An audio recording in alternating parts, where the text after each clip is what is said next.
दोस्तों नमस्कार, चैनल पे एक बार फिर से आपका स्वागत करते हैं। वो आपने देखा हम थे तनोट राय मंदिर और अब हम आ गए हैं माता करणी माता के मंदिर में। चलते हैं, आपको दर्शन करवाते हैं। मंदिर बिल्कुल सामने, चूहे यहीं से दिखने शुरू हो गए हैं। दोस्तों यहाँ पर इतनी संख्या में चूहे होने के बाद भी ये चूहे किसी को नुकसान नहीं पहुँचाते हैं। एक चूहों के लिए ही मंदिर जाना जाता है। परिसर बहुत अच्छा है। यहाँ पे कुछ काम चल रहा है। यहाँ पे शेड लगाया हुआ है, तो चलते हैं और आपको बताते हैं। दोस्तों करणी माता का मंदिर जिस जगह पर स्थित है उसे देशनोक कहा जाता है। यहीं देशनोक में रेलवे स्टेशन भी है। रेलवे स्टेशन से 200 से 300 मीटर की दूरी पर यह मंदिर स्थित है। और अगर आप बीकानेर से देशनोक आते हैं तो बीकानेर से देशनोक की दूरी 30 किलोमीटर है। दोस्तों यहाँ से प्रसाद ले लिया और अब हम चलते हैं आगे और आपको बताते हैं। राइट हैंड साइड पे से घूमते हुए जाना है और इधर से मंदिर का एंट्रेंस है। दोस्तों देख सकते हैं आप, हम मंदिर के सामने आ गए हैं। दोस्तों देख सकते हैं करणी माता के चूहे यहीं से दिख रहे हैं बहुत सारे आपको। कोई डर नहीं है, बहुत सारे चूहे हैं। बहुत अच्छा माना जाता है इन्हें और यहाँ पे इनको कोई परेशान नहीं करता है, कोई तकलीफ़ नहीं देता है। कुछ मस्ती कर रहे हैं, कुछ बैठे हैं, कुछ पानी पी रहे हैं। तो चल रहे अंदर, और भी ज़्यादा चूहे मिलने वाले हैं। तो अंदर चलते हैं। कुछ निर्माण कार्य यहाँ पे चल रहा है और आपको बताते हैं अंदर से। दोस्तों ये मंदिर में जाने का मुख्य प्रवेश द्वार है। आपको माता के इतिहास के बारे में भी बताएंगे, मंदिर की विशेषताएँ भी बताएंगे और आपको दर्शन भी करवाएंगे। बिल्कुल सामने जो द्वार देख रहे हैं पूरा मार्बल का बना है और अंदर चल रहे हैं और अंदर चल के आपको दर्शन करवा रहे हैं। चूहे आपको हर जगह दिख जाएंगे, यहाँ पे भी दौड़ते हुए। दोस्तों ये मुख्य प्रवेश द्वार है जो कि चांदी का बना है। अंदर भी जितने द्वार है सभी चांदी के बने हैं और मंदिर परिसर के अंदर जो छत है उसमें सोने का उपयोग किया गया है। आप देख सकते हैं सब जगह चूहे ही चूहे यहाँ पे दिखेंगे आपको। और यहाँ पे भजन चलते रहते हैं और चूहे अपना काम करते रहते हैं। भजन गाने वाले भजन गाते रहते हैं। दादाजी भजन गा रहे हैं और चूहे उनके पास ही में बैठे हुए हैं बहुत सारे। जहाँ देखेंगे वहाँ चूहे ही चूहे, चूहे ही चूहे। कोई कहाँ बैठा है, कोई कहाँ बैठा है। भाई साहब एक यहाँ पे बैठे हैं।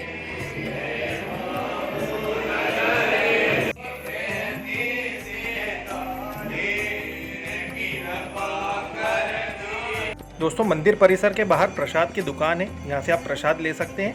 यहाँ पे चूहों के लिए अलग से भी प्रसाद मिलता है, वो भी आप यहाँ पे चूहों को खिलाने के लिए ले सकते हैं। और यहाँ पर जितने अपने देश से भक्त आते हैं इतने विदेशी भक्त भी यहाँ पे माता का चमत्कार देखने आते हैं। दोस्तों अभी माता का भोग लग रहा है। भोग के लिए दर्शन अभी बंद कर दिए जाएंगे कुछ समय के लिए, फिर से आपको दर्शन करवाएंगे। कमेंट जरूर करिएगा, जय माता दी के कमेंट का मुझे इंतजार रहेगा। तो चलिए अब और भी आपको मंदिर के बारे में बताते हैं। दोस्तों मंदिर परिसर में यहाँ पर 25,000 से ज़्यादा चूहे रहते हैं और इन्हें यहाँ पर स्थानीय भाषा में काबा कहा जाता है। इतनी ज़्यादा संख्या में चूहे होने के बाद भी यहाँ पर चूहों से संबंधित कोई भी बीमारी नहीं होती है और ना ही यहाँ से ये चूहे दूसरे को कोई नुकसान पहुँचाते हैं। इतने चूहे होने के बाद भी पूरे मंदिर में किसी भी तरह की कोई बदबू नहीं आती है। आप दर्शन करते हैं करणी माता के। दोस्तों इतने सारे चूहे होने के कारण इन्हें चूहे वाली माता भी कहा जाता है। दोस्तों इस मंदिर का निर्माण महाराजा गंगा सिंह जी ने करवाया था और इस मंदिर में चूहों को प्रसाद के लिए चांदी की बड़ी बड़ी थालियां भी रखी गई है, जो कि अभी आपने देखी। यहाँ पे चूहों को दूध भी पिलाया जाता है, पानी भी पिलाया जाता है और प्रसाद रखने की अलग से व्यवस्था है। दोस्तों ये भी मान्यता है कि अगर यहाँ पे किसी को सफ़ेद चूहे के दर्शन हो जाते हैं तो उसकी किस्मत खुल जाती है। यानी कि इतने सारे काले चूहों में अगर आपको सफ़ेद चूहे के दर्शन हो जाए तो बहुत ही शुभ माना जाता है। और यह भी कहा जाता है कि यहाँ के सफ़ेद चूहों की कुल संख्या 7 है, जिन्हें काबा कहा जाता है। दोस्तों देखते हैं सफ़ेद चूहे के दर्शन हमें होते हैं कि नहीं होते हैं। दोस्तों तनोट माता जिनके आपने पिछली वीडियो में दर्शन किए थे, जिनके मंदिर में 450 बम गिरे थे पर माता के चमत्कार से एक भी बम फटा नहीं था, इन्हीं तनोट माता का एक नाम आवड़ माता भी है। यह आवड़ माता श्री करणी माता की आराध्य देवी थी।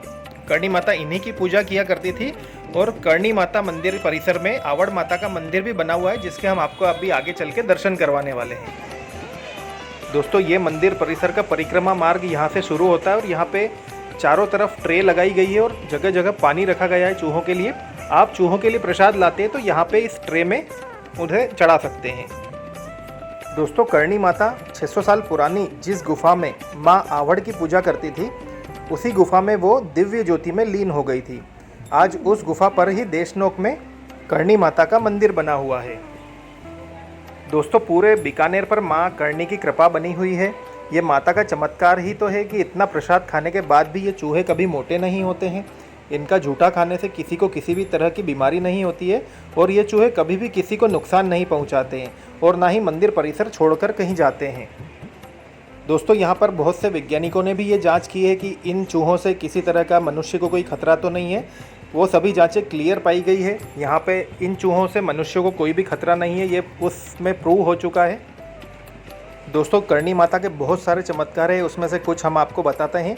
बीकानेर के इतिहास में ये बात साफ साफ लिखी गई है कि महाराजा गंगा सिंह जी को अंग्रेजों ने शेर के पिंजरे में बंद कर दिया था, तो खुद माँ करणी ने उनके शरीर में प्रवेश किया था और एक ही बार में शेर को ढेर कर दिया था।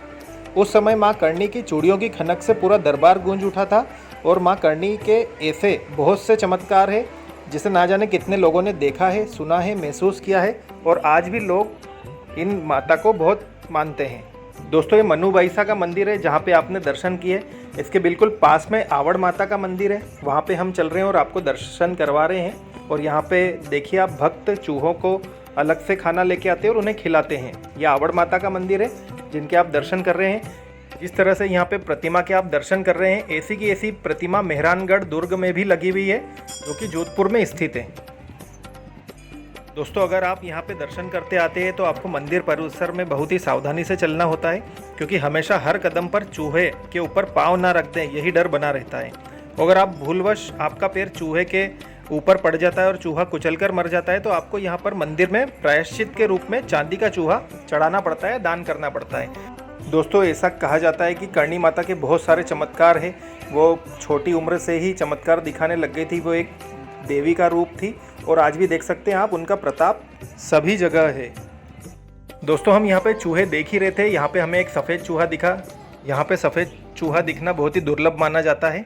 दोस्तों मंदिर परिसर के पीछे हम आ गए थे। यहाँ पे बहुत बड़ी बड़ी 3 से 4 कड़ाही रखी हुई थी। समय समय पे यहाँ पे जब भंडारा होता है, जब इसमें भोजन पकाया जाता है और इसी के बिल्कुल पीछे आप किसी से पूछ के जा सकते हैं, भोजनशाला है जहाँ पे निःशुल्क भोजन दिया जाता है, आपको निःशुल्क भोजन करवाया जाता है। अब हम वहीं पे जाने वाले हैं और आपको भी लेके चलने वाले हैं। दोस्तों मुश्किल से 100 मीटर की दूरी पे यहाँ पे भोजनशाला है, वहाँ पे आपको टोकन दिया जाता है। इस तरीके की यहाँ पे व्यवस्था थी, हमारे अलावा यहाँ पे कोई भी नहीं था। यहाँ पे भाई साहब हमें भोजन परोस रहे हैं। इसमें मीठे में हलवा, दाल चावल, सब्जी रोटी का प्रसाद दिया जा सकता है, पेट भर के आप खा सकते हैं। अब हम निकल गए हैं बीकानेर के लिए। बीकानेर यहाँ से 30 किलोमीटर दूर है। तो दोस्तों ये थे करणी माता मंदिर दर्शन। फिर से मैं कहना चाहूँगा कि वीडियो आपको अच्छा लगा है तो आप उसे लाइक कर सकते हैं, शेयर कर सकते हैं। अगर आपने चैनल सब्सक्राइब नहीं किया है तो उसे सब्सक्राइब कर लीजिएगा। मिलते हैं किसी ऐसे ही अच्छे से वीडियो में, तब तक के लिए जय करणी माता की। आपके कमेंट का मुझे इंतज़ार रहेगा।